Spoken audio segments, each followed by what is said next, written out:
Assalamualaikum, Shalom, Om Swastiastu, Namo Buddhaya, salam kebajikan, salam sejahtera bagi kita semua.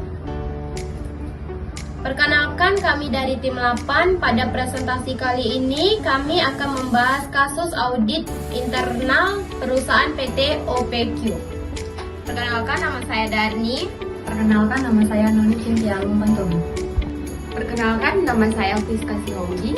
Perkenalkan, nama saya Indaka Aprilianustio. Perkenalkan, nama saya Putri Rezeki Setinjak. Perkenalkan, nama saya Selvia Rebeka Tambunan. Sebelum kita masuk ke studi kasus, saya akan menjelaskan tentang apa itu audit internal. Audit internal adalah suatu fungsi penilaian independen yang dibuat dalam suatu organisasi dengan tujuan menguji dan mengevaluasi berbagai kegiatan yang dilaksanakan organisasi. Tujuan audit internal adalah untuk membantu manajemen organisasi dalam memberikan pertanggungjawaban yang efektif. Setelah kita mengetahui apa itu audit internal, maka saya akan menjelaskan apa saja fungsi-fungsi dari audit internal.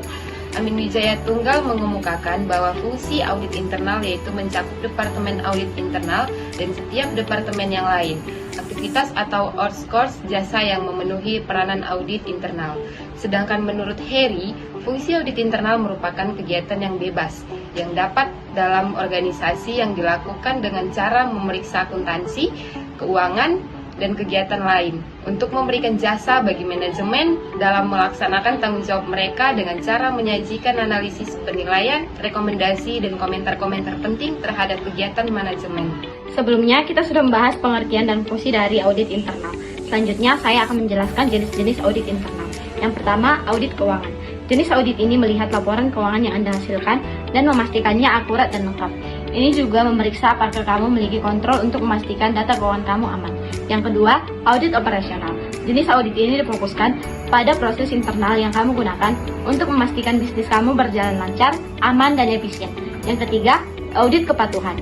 Jenis audit ini membantu kamu tetap mematuhi peraturan dan standar hukum di industri perusahaan.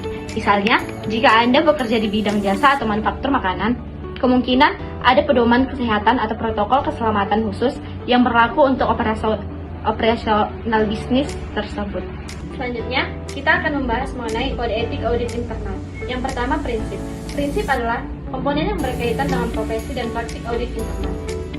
Internal auditor diharapkan untuk menerapkan dan menegakkan prinsip-prinsip integritas, objektivitas, kerahasiaan, dan kompetensi. Yang kedua adalah aturan perilaku. Aturan perilaku adalah komponen yang menjelaskan norma perilaku yang diharapkan dari seorang internal auditor. Aturan ini merupakan alat bantu untuk menginterpretasikan prinsip ke dalam penerapan praktek dan dimaksudkan sebagai pedoman perilaku etis internal auditor. Setelah kita mengetahui apa itu audit, maka kita lanjut membahas studi kasus yang ada di PT OPQ. Ada 3 kasus yang terjadi di PT OPQ. Yang pertama, membuat nota fiktif. Yang kedua, pemalsuan tanda tangan di nota penjualan. Yang ketiga, menggunakan rekening pribadi sebagai alat pembayaran. Sebelum kita membahas lebih dalam lagi mengenai permasalahan di PT OPQ, ada baiknya kita mengetahui profil PT tersebut. PT OPQ adalah perusahaan yang bergerak di bidang perkopian. Kopi QWERTY awalnya nama merek kopi milik pengusaha asal Semarang, yaitu Mr. T, yang dimulai pada tahun 1965 silam. Awalnya, kopi ini dijual di pasar Peterongan, Semarang, dengan alat sederhana. Dia hanya bermodalkan alat sebesar 9 x 25 meter. Setelah itu, anaknya Mr. T meneruskan usaha ayahnya di tahun 1980-an. Pembuatan kopi jadi lebih sederhana karena dibantu mesin kopi asal Jerman tersebut. Hal itu meningkatkan produksi cukup besar. Dari yang sebelumnya hanya 800 kilo per harinya menjadi 5 ton per harinya. Akhirnya mereka bisa membentuk perusahaan dengan nama PT OPQ dan perusahaan itu berkembang hingga sekarang. Selanjutnya kita akan membahas permasalahan di PT OPQ. Yang pertama, membuat nota fiktif. Salah satu sales di PT OPQ membuat nota fiktif yang seharusnya dibayarkan secara tunai, ia ganti menjadi secara piutang. Dengan alasan uang dari pembeli ia pakai terlebih dahulu dan ia ganti setelah jatuh tempo piutang di nota fiktif yang ia berikan kepada kantor. Sedangkan ia memberikan nota asli kepada konsumen yang bertransaksi dengannya. Dan ia juga melipat gandakan tagihan yang diatasnamakan konsumen tersebut yang telah membayar secara tunai dengannya. Yang kedua, pemalsuan tanda tangan di nota penjualan. Adapun masalah lain di PT OPQ, Melakukan pemalsuan tanda tangan pada nota penjualan agar konsumen percaya bahwa harga yang diberikan oleh sales sesuai dengan harga yang telah diberikan kantor dan tagihannya dilipat gandakan. Yang ketiga, menggunakan rekening pribadi sebagai alat pembayaran. Sales tersebut juga menggunakan rekening pribadinya sebagai transaksi dengan konsumen, sehingga dia lebih gampang membuat nota fiktif bahwa konsumen membayar secara piutang, sedangkan konsumen sudah membayar tagihan tersebut secara tunai kepada sales tersebut melalui rekening pribadinya. Kesimpulan dari studi kasus ini adalah kecurangan yang terjadi pada PT OPQ dilakukan oleh sales.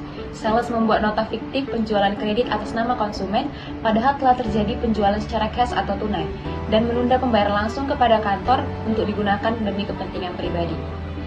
Dalam sebuah perusahaan, pengendalian internal sangat diperlukan. Sistem pengendalian internal harus dilakukan dengan baik agar kecurangan yang ditemukan oleh PT OPQ dapat dicegah dan diminimalisir. Adapun sanksi yang diberikan kepada pelaku kecurangan yang pertama, ganti rugi atas pembayaran penjualan yang belum diterima oleh perusahaan, dan yang kedua adalah pemutusan hubungan kerja. Sekian presentasi dari kami, mohon maaf apabila ada kesalahan kata. Terima kasih.